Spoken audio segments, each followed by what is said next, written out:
भारत में corona virus के 22,000 से भी ज़्यादा मामले सामने आ चुके हैं, जिनमें से 4,000 लोग ठीक हो चुके हैं और 700 से ज़्यादा मौत हो चुकी है। ये इसी तरह के आंकड़े हमारे न्यूज़ चैनल पर लगातार दिखाते जा रहे हैं। जैसे जैसे आंकड़े बढ़ रहे हैं, लोगों का डर बढ़ रहा है। हेलो दोस्तों, मैं हूं इनोवेटिव हेल्पर। आज मैं इस वीडियो में कोरोना वायरस की पूरी जानकारी देने वाला हूं, तो इस वीडियो को मेरे साथ शुरू से लेकर एंड तक देखते रहिए। So let's explore. Corona virus, जिसे कोविड-19 और SARS-CoV-2 भी कहा जाता है, ये दिसंबर 2019 के पहले हफ्ते में seafood market south China Wuhan city में जन्म लिया। सी फूड मार्केट चाइना की एक ऐसी मार्केट है जहाँ पे हर टाइप के जानवरों के मांस को सेल किया जाता है, जैसे डॉग, कैट, स्नेक, पिग और कई जानवर। कोरोना वायरस, ये वायरस पहले जानवरों में पाया जाता था। अब सवाल ये उठता है कि ये जानवरों का वायरस इंसानों में कैसे फैल गया। जब साइंटिस्ट ने कोरोना वायरस के जेनेटिक कोड्स पर रिसर्च किया तो उन्होंने पाया कि बैट्स के डीएनए और कोरोना वायरस के जेनेटिक कोड्स काफ़ी सिमिलर पाए जा रहे थे। तो उन्होंने ऐसा एंटीसिपेट किया कि ये बैट से फैला है। लेकिन जर्नल ऑफ वायरोलॉजी के रिसर्चर्स ये कहते हैं कि ये बैट से नहीं, ये स्नेक से फैला है। इससे हमें पक्का पता चलता है कि coronavirus seafood market से ही फैला है, क्योंकि वहाँ पे ऐसे जानवरों के मांस को सेल किया जाता था। चाइना के सी फूड मार्केट ने कोरोना वायरस को जानवरों से इंसानों में जंप मारने का चांस दे दिया, जिससे आज पूरी दुनिया परेशान है। यूएसए के सीक्रेट एजेंसी के हिसाब से कोरोना वायरस चाइना के लैब में तैयार किया गया है, जहाँ पे रिसर्चर्स कुछ बैट्स पे रिसर्च कर रहे थे। उसी दौरान कोरोना वायरस बैट से इंसान में जंप कर दिया और कोरोना वायरस की सोशल स्प्रेडिंग शुरू हो गई और ये पूरी दुनिया के लोगों को इन्फेक्ट करते जा रहा है। ये रिपोर्ट कितनी सच है, कोई इस पर दावा नहीं कर सकता। कोरोना वायरस 2019 के दिसंबर के पहले हफ्ते से जनवरी 2020 के पहले हफ्ते तक चाइना में हाहाकार मचा दिया और कई सारे लोगों को इन्फेक्ट करता गया। कोरोना वायरस काफ़ी तेज़ी से चाइना को लोगों को इन्फेक्ट करने के बाद बाहरी देशों को लोगों को भी इन्फेक्ट करना शुरू कर दिया। जैसे इसका खतरा नज़र आया, WHO ने ऑफिशियली 11 मार्च 2020 को इसे ग्लोबल पेंडेमिक और महामारी अनाउंस कर दिया। कोरोना वायरस के बारे में सबसे पहले चाइनीज़ डॉक्टर लीवन को पता चला। जैसे इनके पास कोरोना वायरस के कुछ पेशेंट आए तो वो समझ गए कि ये एक न्यू वायरस है, तो इन्होंने सबको इसके बारे में सीरियस होने के लिए कहा।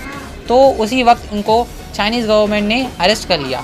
उनको लगा कि ये एक र्यूमर फैला है, तो उन्होंने स्प्रेडिंग र्यूमर एक्ट के तहत उनको अरेस्ट कर लिया।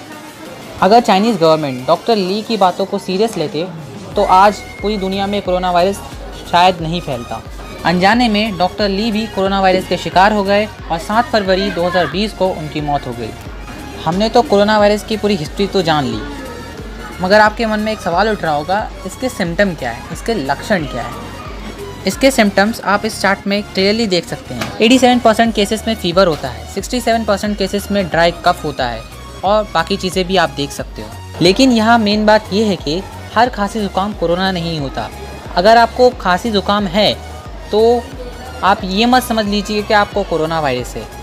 अगर आपको सचमुच लगता है कि मुझे कोरोना वायरस है, कोरोना वायरस आपको तभी होगा आपको जब आप ये खांसी ज़ुकाम को कंट्रोल नहीं कर पाएंगे, तो आपको ज़रूर अपने नियरेस्ट हॉस्पिटल में जाके अपना चेकअप कराना चाहिए। जहाँ तक इन्फेक्शियस बीमारी की बात है, वो 2 टाइप की होती है, एक बैक्टीरियल इन्फेक्शन और next one viral infection.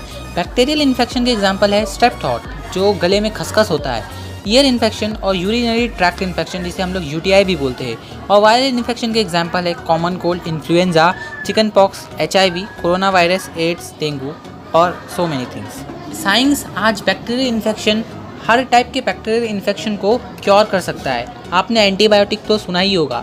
Antibiotic एक ऐसे यूज़फुल बैक्टीरिया होते हैं जो हार्मफुल बैक्टीरिया को जाके ख़त्म कर देते हैं। लेकिन आज तक साइंस इतना डेवलप नहीं हुआ कि वो वायरल इन्फेक्शन को क्योर कर सके।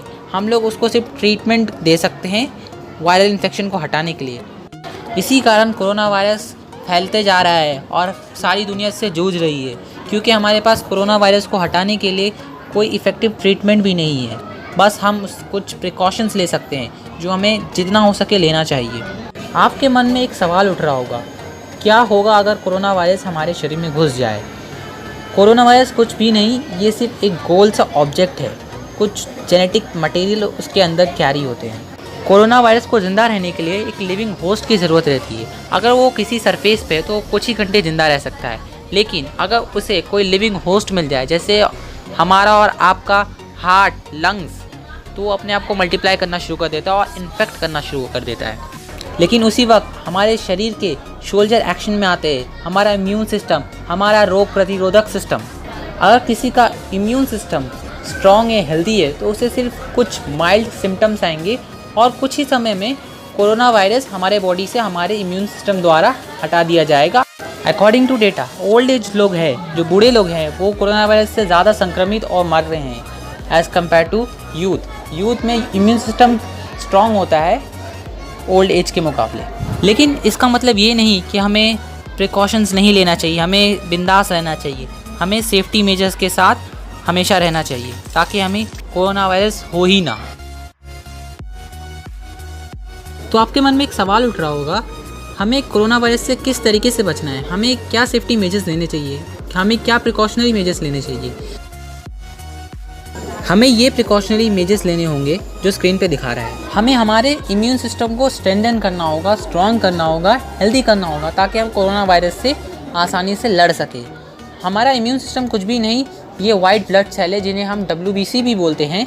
ये WBC की हमें मात्रा को बढ़ानी होगी, और ये मात्रा जब बॉडी में विटामिन C की मात्रा सफिशिएंट होगी, और हमें विटामिन C सिट्रस फ्रूट से मिलता है, जैसे लेमन, ऑरेंजेस। ये साइंटिफिकली प्रूवन है कि लेमन और ऑरेंजेस में विटामिन C की काफ़ी मात्रा होती है। तो हमें इन सब चीज़ों को खाना होगा ताकि विटामिन C बढ़े और हमारा इम्यून सिस्टम सही हो, हमारा इम्यून सिस्टम हेल्दी हो। अगर हमारा इम्यून सिस्टम हेल्दी होगा तो हमें कोरोना वायरस होने के बहुत कम चांसेस।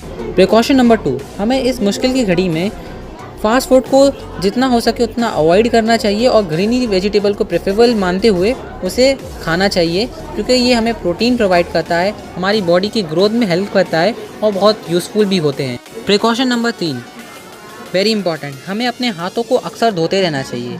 आपको ये लग रहा हो काफ़ी आम बात है, लेकिन ये बहुत ही यूज़फुल और बहुत ही इफ़ेक्टिव मेजर है कोरोना वायरस से बचने के लिए। अगर आपने किसी सरफेस को टच किया, उस पर कोरोना वायरस था, अगर अपने हाथों को धो लिया सही समय पे, तो आप उस कोरोना वायरस से बच सकते हैं। Precaution number 4, social distancing.